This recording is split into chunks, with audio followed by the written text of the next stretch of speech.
If you're experiencing Matchmaking Error 2025 in Elden Ring, follow these steps to potentially resolve the issue and get back to playing quickly. Step 1. Check server status. Visit the official Elden Ring or Bandai Namco website to check if there are any ongoing server issues.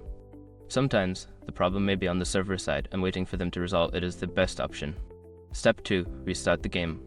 Close Elden Ring completely and restart it. This can refresh your connection to the servers and may clear any temporary glitches causing the matchmaking error. Step 3. Verify game files. If you're playing on PC, use the game launcher, Steam, Epic Games, etc. to verify the integrity of the game files. This process will check for any corrupted or missing files and replace them. Step 4. Check network connection. Ensure your internet connection is stable.